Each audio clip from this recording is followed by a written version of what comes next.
नमस्कार. सोलापूर जनदर्पण न्यूज चॅनलच्या चर्चा तर होणारच. या विशेष कार्यक्रमात आज आपण सध्या पद्मशाली ज्ञाती संस्थेचा अध्यक्ष आणि 5 विश्वासांची निवडणूक येत्या 29 तारखेला मार्कंडे मंदिरात होणार आहे. सोलापुरातील बहुसंख्य असलेल्या जवळपास 4 ते 4.5 लाख लोकसंख्येचं प्रतिनिधित्व अध्यक्ष आणि विश्वास्त यांच्या मार्फत होत असते. अध्यक्ष गेल्या अनेक वर्षापासून पद्मशाली समाजाला मिळालेला आहे, यापुढेही मिळत जातील.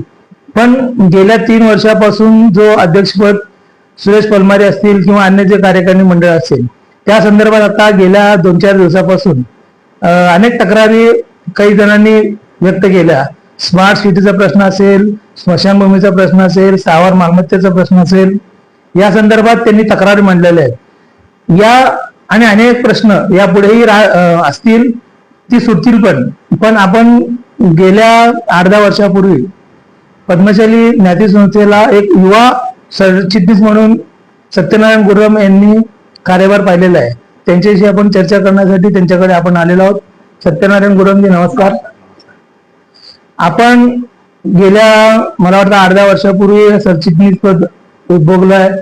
त्यावेळेला अध्यक्षपदांचा कार्यकाळाबरोबर आपलंही कामकाज होतं. आत्ताचा जो अध्यक्षपद आहे त्यांचाही कार्यकाळ चांगल्या पद्धतीने चालू असेल, वाईट असेल, मला काही माहित नाही.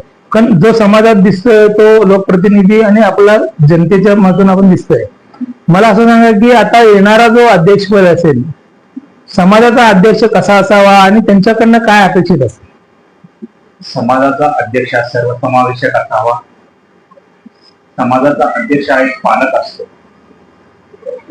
त्यांनी सर्वांना विश्वासात घेऊन निर्णय घ्यावा, समाजात हित उपयोगी. उदाहरणार्थ काही म्हणजे आपले समाज बांधव इतर राज्यात, इतर शहरात आहेत, त्या तिथे सर्वप्रथम शैक्षणिक याच्यावर चांगला भर दिलेला आहे. काही म्हणजे शैक्षणिक याच्यामध्ये उच्च शिक्षणासाठी दत्तक योजना राबवल्या. तशा प्रकारे सोलापूरच्या पद्मशाली ज्ञाती संस्थेने ही दत्तक योजना राबवून समाजातील तळागाळातील विद्यार्थ्यांना न्याय द्यावा. नाही, आपण म्हणता शैक्षणिक, आपण ज्या वेळेला सरचिटणीस म्हणून आपण कार्यभार पाहिलेला आहे, त्यावेळेला तुमच्या डोक्यात काय चाललं होतं? त्यावेळेला तुम्ही नेमकं या कामासाठी तुम्ही काय प्रयत्न केले? शैक्षणिकसाठी मी प्रयत्न केलं, पण त्यावेळेस निधी आपल्याकडे नव्हता. महत्वाचं म्हणजे निधी नव्हतं. त्यावेळेस आम्ही म्हणजे बोंब्याल मंगल कार्यालय, आपलं बुर्ला मंगल कार्यालय, मद्दा मंगल कार्यालय, पद्मशाली भवनम याचं रिन्युएशन याच्यामध्ये जी काही थोड्याफार प्रमाणात निधी होता त्या निधीचं विनियोग करण्यात आला. शेवटचं बुर्ला मंगल कार्यालय अर्धवट स्थितीत थांबवावं लागलं निधी उपलब्ध नसल्यामुळे. कारण काय, देणगीदार दिलेली रक्कम आणि तिथे बांधकामाचं नियोजन फार चुकीच्या पद्धतीने होतं. तेव्हा आम्ही कार्यकारिणी मंडळाने बैठकीत काम म्हणजे निधी उपलब्ध होईपर्यंत थांबवा असं ठरलं. आपण मला वाटतं की आपल्याला एसबीसी कॅटेगरीमध्ये महाराष्ट्र शासनानं काही सवलती दिलेल्या आहेत. शिष्यवृत्ती सारख्या मोठ्या प्रमाणात सवलती आहेत. आपल्या गोरगरीब घरातले कुटुंबातले यंग पोरगा म्हणजे मुलगा जे जर शिक्षण घेतलं तर त्यांची प्रगती होती, अशी सर्वसामान्य धारणा होती. आताच्या पिरियडमध्ये विडी कामगारातील अनेक मुलं-मुली मोठ्या उच्च पदावर गेलेले आहेत. त्यांची आता आर्थिक स्थिती बघितलं तर आपल्याला वाटत नाही की त्या 10-15 वर्षापूर्वी ते असे होते म्हणून. मेहनतीचे फळ त्यांना मिळालेलं आहे. त्याला सरकार कारणीभूत आहे. सरकार जो मदत केलंय त्याचं फळ त्यांना मिळालेलं आहे, हे मी जाणून घेणारच आहे. पण समाजातील जो घटक आहे, समाजातला प्रमुख जो स्थान आहे, तो कार्यकारी मंडळ असेल, त्यांनी समाजातील जे दुर्बल घटकातील जे व्यक्ती असतील त्यांच्यासाठी मदतीसाठी काय नेमकं करायला पाहिजे? ते समाजाचे म्हणजे अध्यक्ष, कार्यकारिणी, विश्वस्त यांनी समाजातील दानशूर व्यक्तींना ओळखून त्या दानशूर व्यक्तींनाच या दुर्बल घटकातील विद्यार्थ्यांना दत्तक योजना म्हणून घ्यावा आणि त्यांच्याकडनं एक चेन सिस्टम सारखं त्यांचं शिक्षण पूर्ण झाल्यावर ते म्हणजे एका जागेवर स्थिर झाल्यानंतर त्यांनी परत एका विद्यार्थ्याला दत्तक घेतला तर एक चेन होईल ते.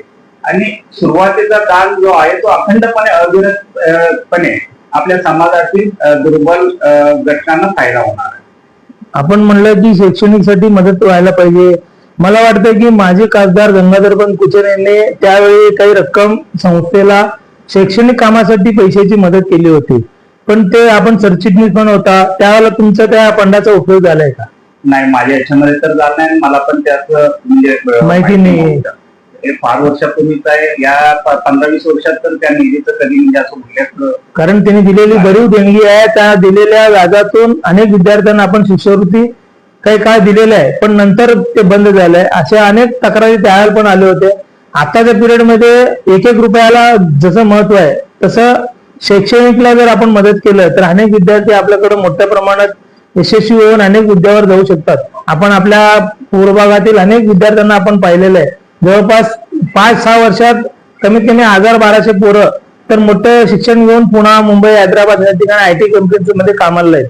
हे सगळं माहीत असताना सुद्धा आपल्या समाजातील जे मुख्य जे गाभा असलेले ट्रस्टी असतील, अध्यक्ष असतील, यांचा विचार का होऊ शकत नाही?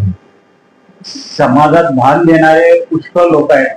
आपण त्याचं म्हणजे हे करू शकत नाही. आता स्मशानभूमीसाठी आपल्याला जसं स्मार्ट सिटीच्या योजनेतून तर आपल्याला बरीच अशी निधी मिळालेली आहे, तरी सुद्धा आपण समाज म्हणून गेल्यानंतर एवढी मोठी निधी दानशूरांकडून मिळालाय, तर या स्मशानभूमीसाठी जर एवढी मोठी निधी मिळत असेल तर या कार्यासाठी का मिळू शकत नाही? विद्यार्थ्यांच्या भवितव्यासाठी पण देणारे खाते आहेत, पण आपण जाऊ शकत नाहीये.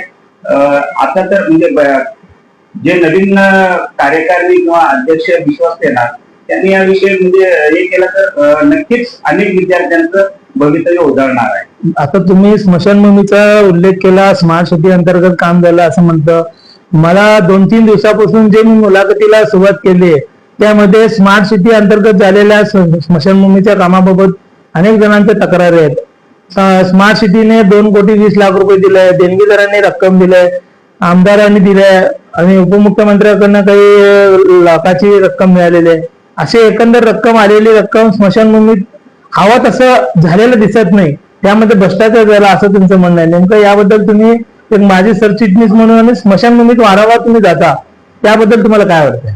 स्मार्ट सिटीच्या माध्यमातून माजी महापौर सौभाग्यवती श्रीकांत यांच्या प्रयत्नाने आपल्याला बरी अशी निधी उपलब्ध झालाय. त्यावेळेस मी पण पाठपुरावा केला. कारण काय, त्यांना सुचवलं मी स्मार्ट सिटीच्या माध्यमातून उत्तर प्रदेशमध्ये अनेक स्मशानभूमीची म्हणजे हे झालं होतं प्रगती.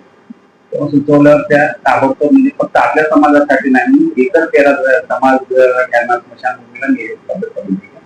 तर सर्वात मोठी निधी आपल्याला मिळाला. त्या याच्यामध्ये कामं खूप काही झाले आणि आपल्या समाज बांधवांच्या देणगीतून पण खूप काही झाले, पण कामाची तुम्ही क्वालिटी पण तेवढी म्हणजे हे करण्यात आलं नाही, म्हणावे तशी झाली नाही असं तुम्हाला नाहीये आणि नियोजन पण हे नाही. आता आपण विद्युत नाही गॅस जाळीने आपण बनवलं, एवढ्या ओटी बांधण्याची पण गरज नव्हतं ना. कारण काय, आपल्याला पर्यावरण प्लस आपल्या समाज म्हणजे 90% समाज एकदम गरीब घटकातील गरीब आहे. त्यांनाही आता लाकडं गोऱ्या हे सगळं आणणं शक्य नाही. विद्युत दाहिनीमध्ये एकदम खर्च कमी, वेळेचं पण अपव्यय आहे आणि पर्यावरण पण वाचेल ना. आपण लोकांना कारण लोकांना जनजागृती करणे गरजेचं होतं. परत एवढं म्हणजे ओटे बांधून त्यात एवढी मोठी इन्व्हेस्टमेंट करणं चुकीचं झालं. म्हणजे बऱ्यापैकी तुमचं म्हणणं असं आहे की स्मशानभूमीतलं दूरदृष्टीपणा दिसून येत नाही. आता मला एक म्हणायचं आहे की तुम्ही गेल्या अनेक वर्षापासून पद्मशाली समाजातील अनेक छोट्या मोठ्या कार्यक्रमाला आवर्जून उपस्थित राहतात. सोलापुरातील जो आता युवक अध्यक्षाचा जो कालावधी आहे तो कालावधी आता जवळपास संपलेला आहे. सुरेश परमारी हे सुद्धा पुन्हा एकदा इच्छुक आहेत. मग तुम्हाला पहिल्यांदा काय वाटतं ते सांग. नाही, अध्यक्ष कोणी हो, मी तेच म्हणतोय, पारदर्शकता आणि सर्वांना सामावून घेणारा असायला पाहिजे. ही मी म्हणजे या मतात आहे. राजकारण न करता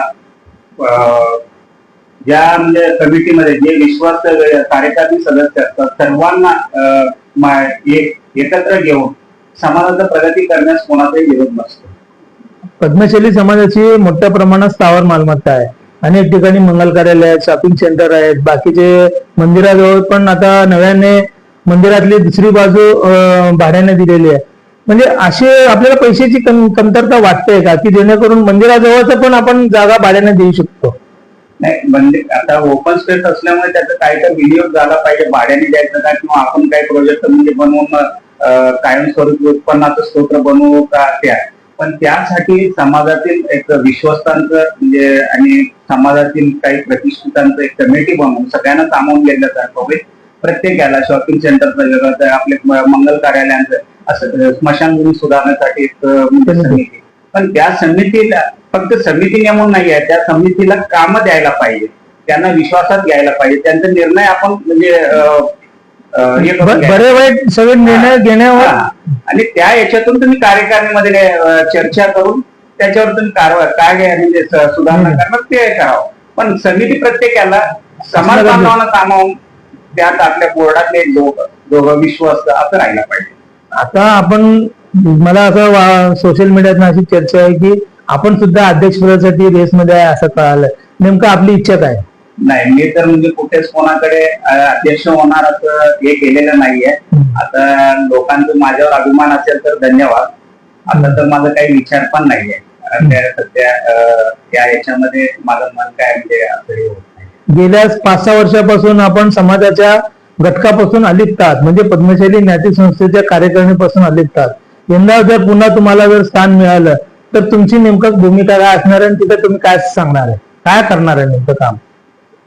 नाही, आता मी अध्यक्ष पदासाठी इच्छुकच नसल्यावर म्हणजे नाही, अध्यक्षपदी नसले तरी कार्यकारिणीमध्ये त्यांच्यासाठी माझी एक विनंती राहणार आहे. सर्वात प्रथम नवीन अध्यक्ष होणारा अध्यक्ष धार्मिक, आध्यात्मिक व सामाजिक क्षेत्राची त्यांना जाणीव असायला पाहिजे, आवड असायला पाहिजे आणि सर्वात प्रथम मार्कंडेय मंदिर सुधारणा करायला पाहिजे, जेणेकरून मार्कंडेय मंदिराचं मंदिराप्रमाणे एक आध्यात्मिक क्षेत्र निर्माण व्हायला पाहिजे. फक्त आपण पद्मशाली समाज म्हणून नाही, इतर समाजातील लोक पण दर्शनासाठी यायला पाहिजे. मृत्युंजय मार्कंड्यांचं महत्व फार मोठी आहे, तर त्याची महती आपण सर्वदूर पसरण्यासाठी प्रयत्न करायला पाहिजे. सिद्धेश्वर मंदिरात ग्रामदेवतांची बाजूला मंदिर असल्यामुळे रोज हजारो भाविक त्या मंदिरात दर्शनासाठी येतात.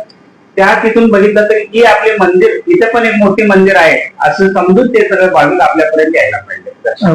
आपण मी काय म्हणतो की यदा कदाचित तुम्हाला जर कार्यकारिणीत पुन्हा समाविष्ट केलं तर तुमची इच्छा काय असणार आहे आणि समाजासाठी तुमचं काय ध्येय करणार? सर्वात प्रथम माझी इच्छा तीच राहणार आहे की पद्मशाली ज्ञाती संस्थेचं मुख्य असं जो गाभा आहे मार्कंडेय मंदिराचं बाहेरील व आतील भागा आध्यात्मिक याच्यामध्ये नक्षीकाम करून त्या मंदिराचं कायापालट करणे, त्यानंतर वैद्य आपलं शिक्षणासाठी तळागाळातील विद्यार्थ्यांना आपण म्हणजे मदत करण्यासाठी प्रयत्न करायचा. आपण गेले मला वाटतं ते 1 वर्ष सरचिटणीस म्हणून आपण पद्मशाली ज्ञाती संस्थेमध्ये कारभार पाहिलेला आहे. अनेक वर्ष आपण विविध पदावर काम करून कार्यकारिणी सदस्य पण राहिलेले आहात. तुमच्या कालावधीत झालेलं एक महत्वाचं काम असं कोणतं घडलंय का की जेणेकरून मी पण हे काम केलेलं आहे बाबा त्या ठिकाणी? जो लिलाव प्रक्रिया होता म्हणजे नारळी पौर्णिमेच्या म्हणजे अध्यक्ष निवड किंवा याच्यामध्ये जनरल मीटिंग याच्यामध्ये ती लिलाव प्रथा बंद होण्यासाठी मार्कंडेय जनजागृती संघाच्या माध्यमातून मी प्रयत्न केला. त्याला मार्कंडेय जनजागृती संघाने पुढाकार घेऊन त्या लिलाव पद्धतीच्या ऐवजी लकी ड्रॉ स्कीमची योजना येण्यासाठी मी म्हणजे हे केलं. त्यानंतर स्मशानभूमीत शेवटच्या याच्यामध्ये अमृत योजनेतून जो 75 लाखाचं काम सुरू होतं त्या अगोदर सरचिटणीस म्हणून अजय दासरी होते. मला शेवटच्या टप्प्यामध्ये पूर्ण म्हणजे काम संपतानाच त्या इथे असल्यामुळे मला तिथलं कामाचं काहीच जास्त जात नाही. तर अर्धवट स्थितीतलं बोर्ला मंगल कार्यालय होतं ते पण म्हणजे अर्धवट स्थितीतच राहिला त्या निधी अभावी. आता आपलं स्मशान विशेष म्हणजे त्यावेळेस नगरसेवक पुडक्याल यांच्या माध्यमातून 11 लाखाचं फेवर ब्लॉकचं काम झालं. आपण सरचिटणीस होतात, आता पद्मशाली ज्ञाती संस्थेत आपण सदस्य पण असाल, पण गेल्या अनेक वर्षापासून आपल्या समाजातील जो ईशान्येकडचा भाग असेल तो अतिक्रमणित होत आहे. या संदर्भात तुम्ही कधी समाजातल्या मोठ्या व्यक्तीशी आपण चर्चा केली? हो, तर जनार्दन कारंपुरे अध्यक्ष असताना, अजय दासरी सेक्रेटरी असताना, उमेश मामड्याल, पुरुषोत्तम पोबती, व्यंकटेश कोंडी, अशोक एनगंटी, मी इतर अनेक म्हणजे समाज बांधवांनी त्या ठिकाणी जाऊन आम्ही म्हणजे प्रत्यक्ष ते अतिक्रमण काढण्यासाठी प्रयत्न केला. काही अतिक्रमण पण आम्ही म्हणजे जेसीबीच्या माध्यमातून काढलं. त्यानंतर याच्यामध्ये तिथे गणपती व्यावसायिकांसाठी म्हणजे एक गोडाऊनचं प्रस्ताव आला. त्या याच्यामध्ये ते गोडाऊन बांधल्यामुळे तिथे अतिक्रमण जास्त न वाढता ते थांबलेलं आहे. पण आता बघितलं तर त्या ठिकाणी 2-3 जणांनी अतिक्रमण केलेलं आहे. आपल्या समाजाच्या जागेमध्ये रस्ता पण झालेला आहे, पण समाजाचे अध्यक्ष आणि पदाधिकाऱ्यांनी त्याकडे लक्ष दिलं नाही असं काही जणांचं म्हणणं आहे. आपण याला म्हणजे ओरिजिनल चित्रीकरण तसं दिसत असल्यामुळे आपण नकार पण करू शकत नाही. पण या संदर्भात जर कदाचित आपण जर आवाज उठवला असेल तर या पुढील कालावधीत तुमचं काय म्हणणं आहे?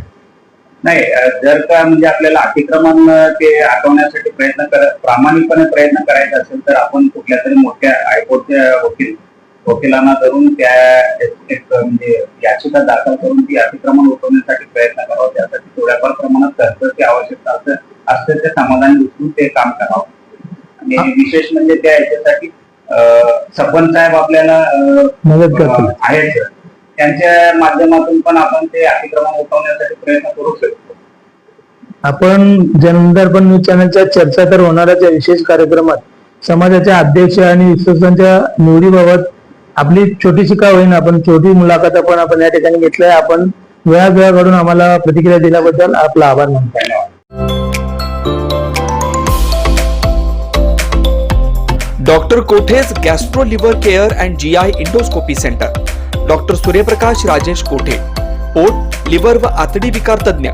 डॉक्टर कोठेज सेंटर मध्ये उपलब्ध सुविधा: लिव्हर विकार व सर्व प्रकारच्या कावीळवर उपचार, पोटदुखी, आम्लपित्त, ऍसिडिटी, अल्सर, पित्ताशयातील खडे व स्वादुपिंडाचे विकार, आतडी व पोटाचे कॅन्सर, जुलाब, बद्धकोष्ठता, रक्ताची उलटी, गिळण्याच्या त्रासावर उपचार. याशिवाय गॅस्ट्रोस्कोपी, अन्ननलिका व जठरावरील तपासणी व उपचार, मोठ्या आतडीच्या विकारावरील तपासणी व उपचार, पॅथॉलॉजी लॅबची सोय, capsule endoscopy, ERCP, ventilator available, sonography available, pharmacy, ICU वॉर्डची सोय, रुग्णांना ऍडमिट करण्याची सोय.